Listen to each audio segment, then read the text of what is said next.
vocês viram essa peça lá no... Muito bacana, né? Isso é uma hemorragia gástrica aguda, né? Uma hemorragia petequial. É muito comum no uso de ácido acetil salicílico. A minha mãe esteve internada recentemente, durante algum tempo, né? E aí começou a tomar aspirina. Depois começou a anemiar. Aí, e fazer transfusão e não melhorava, e anemiava. Fizemos uma endoscopia, o estômago dela estava desse jeito. Uma semana depois que parou de usar, não tinha mais nenhum sangramento. Já estava totalmente recuperada. Então, é uma lesão aguda, né, da mucosa gástrica, que pode levar a anemia, né, intensa, pode levar até o óbito por sangramento, né, e tem causas que são facilmente contornadas, facilmente diagnosticadas, porque a endoscopia vê isso muito bem, e ocorre em mucosa, olha só, mucosa gástrica completamente normal. Observem, ó, pregueamento. É só causado por aspirina? Não, pode ser também um estresse, né? Estresse agudo. São pequenas hemorragias da mucosa, pequenas lesões superficiais da mucosa com sangramento. Pode causar anemia? Você falou? Pode causar anemia.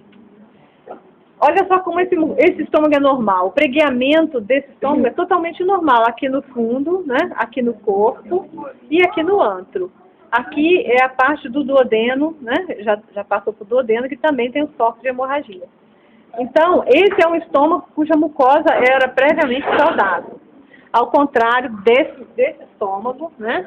Nós vamos passar aqui agora. Previamente saudável. Antes dessa lesão aguda, né, era uma mucosa.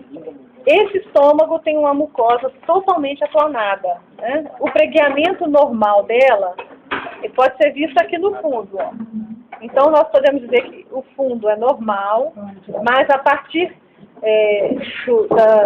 na parte antral, ele é totalmente alterado, ou seja, não existe nada de pregueamento, a mucosa é lisa, e isso provavelmente é uma gastrite atrófica, né? Peraí, de novo. O estômago com mucosa aplanada. Mucosa aplanada, configurando uma gastrite atrófica. O que é uma atrofia? O que é uma atrofia da mucosa? A atrofia da mucosa é quando a mucosa perde as glândulas, né, e fica só com o epitélio de revestimento superficial. A atrofia gástrica é quando a mucosa perde as glândulas. Na microscopia, a gente não vê as glândulas. Então, as glândulas da parte antral são as glândulas mucosas, né? E as glândulas da parte do corpo são as glândulas oxínticas com as células parietais e principais, certo? Então, a gastrite atrófica é quando essas glândulas diminuem muito de tamanho ou desaparecem completamente. E existe a situação dessa lesão dessa mucosa estar sendo substituída por um epitélio metaplásico intestinal, né? Essa metaplasia intestinal que ocorre nas mucosas gástricas, ela pode se transformar em uma lesão maligna, né? E a principal causa do estômago apresentar gastrites e metaplasias e neoplasias é a infecção pelo Helicobacter pylori.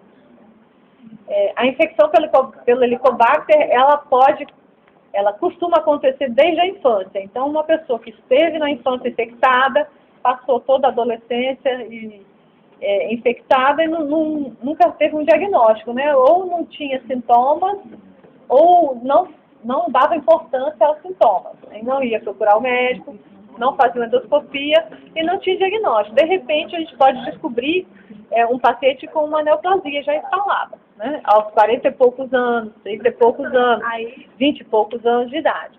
Diminui as glândulas, aí as vilosidades se saem, porque isso assim... As pregas da mucosa. No estômago não tem vilosidade, né? As pregas se desmancham, tá vendo? Aqui tem prega, aqui não tem. Aqui tá atrófica, porque não tem glândula. Então, ela fica achatada. Provavelmente é uma metaplasia, eu não posso dizer com certeza, né? Porque a metaplasia tem que ver as células caliciformes lá na histologia.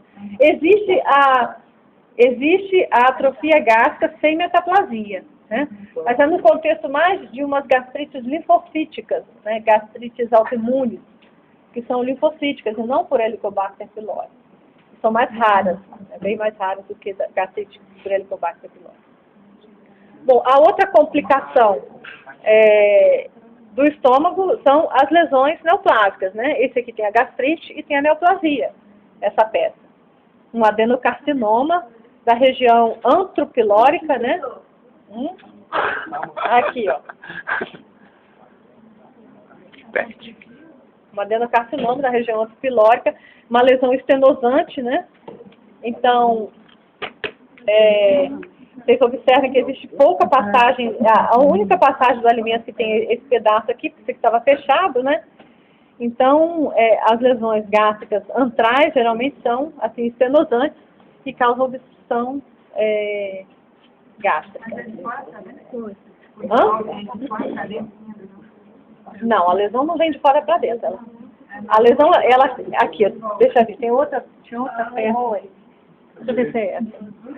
Tinha uma outra peça, essa aqui, ó, por exemplo, né? Essa aqui, ó, é uma úlcera gástrica, né? Você vê que ela está elevada, né? Ela está elevada. Então, geralmente, as neoplasias, elas têm os dois componentes, o componente de elevação e de ulceração, né? Por quê? Porque é um tecido que cresce e substitui a parede, né? Ele vai se proliferando na parede do estômago, embaixo da mucosa, ou ao mesmo tempo junto da mucosa. Então, é uma lesão que tem espessura, o câncer. Cresce para dentro da luz, só que frequentemente ele ulcera. Aí quando ele ulcera, ele fica escavado. Então, tem os tipos lá de neoplasias, né? Tem a neoplasia elevada, tem a neoplasia polipoide, né? Tem até a neoplasia que não tem elevação, que é a limite plástica. Já ouviram falar em limite plástica? Viram? Não? Nem no livro, não leram? Limites plástica, olha só.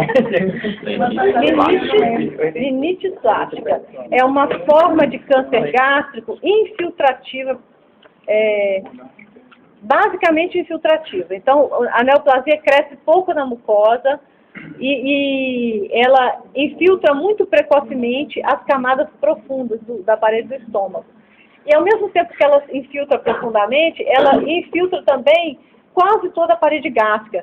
Então a parede gástrica fica rígida, né, e espessada, causando o principal sintoma de plenitude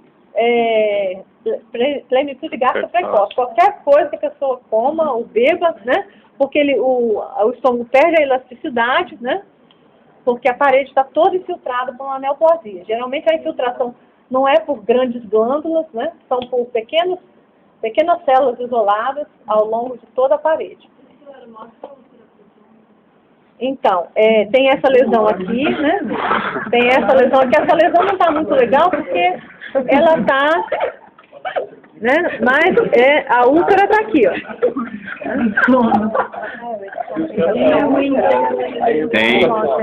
Só tem a úlcera. Só tem a úlcera, professor? Nessa peça aqui, nós temos a úlcera gástrica, né? Nós temos aqui, ó, uma transição aqui é o esôfago, né? Uma transição esôfago-gástrica bem nítida. A mucosa é aplanada, né? Deve ter também uma atrofia gástrica nesse caso. Mas eu quero voltar nessa peça aqui. Essa peça aqui é aquela muito interessante. Tá. Essa peça aqui é interessante porque a gente tem o esôfago aqui, ó. O esôfago que é um esôfago muito alterado. No terço é a mesma peça da neoplasia gástrica aqui, né? E da gastrite atrófica. Então, ela tem também, essa pessoa, uma esofagite severa. Observem, a mucosa até aqui é normal, mucosa esofágica normal, ó. Ela é toda inteirinha, né? Ela tem essas dobras de mucosa lineares, mas, de repente, a mucosa vai ficando edemaciada, né? E perde essa textura de pregueamento aqui de cima, ó. E fica também com umas áreas meio hemorrágicas. Então, isso é uma esofagite muito grave do terço distal do esôfago. Aliás, da metade distal do esôfago, né? Lembrando que a gente, nas esofagites crônicas, a gente tem aquela possibilidade do epitélio esofágico transformar-se em epitélio gástrico, né? Então, a metaplasia gástrica. Né? Primeiro vem a metaplasia gástrica. Depois, se em cima dessa metaplasia gástrica surgir uma metaplasia intestinal, a lesão passa a chamar-se esôfago de Barré, né? E o esôfago de Barré é a lesão primordial que desenvolve neoplasias gástricas. Né? Não é, assim, a gente, se fizer um exame de 10 mucosas, mucosas esofágicas alteradas, vamos encontrar uns 3 ou 4 esôfagos de Barré, né? Mas o esôfago de Barré, ele precisa ser seguido, então. Precisa ser feita endoscopias constantes, né? Para verificar o grau de displasia dessa mucosa intestinal no esôfago. Se a displasia for uma displasia intensa, né, o paciente já tem que ser tratado como se tivesse um adenocarcinoma in situ, né, da mucosa gástrica, da mucosa esofágica distal. A metaplasia é microscópica. Né? Eu só posso fazer algumas perguntas para vocês se existe ou não a possibilidade. A possibilidade sempre existe. Né? Então, o tipo gástrico, o tipo de carcinoma que compromete o esôfago distal, principalmente, é o adenocarcinoma, né? Que se originou de um esôfago de Barré. E o tipo histológico de carcinoma que compromete o esôfago médio e proximal é o carcinoma. Qual o tipo histológico que acomete o esôfago mais frequentemente? O adenocarcinoma é mais raro, 10%. O epidermoide. O epidermoide é o câncer mais frequente do esôfago, relacionado principalmente ao hábito de fumar, né?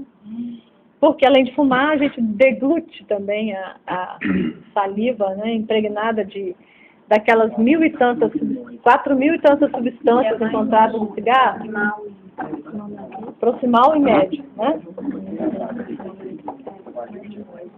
Não, Ok? o proximal é o epidermoide. Oi? O adenocarcinoma esofágico geralmente nasce em um esôfago de Barré. Isso. Com certeza. Né? Com certeza.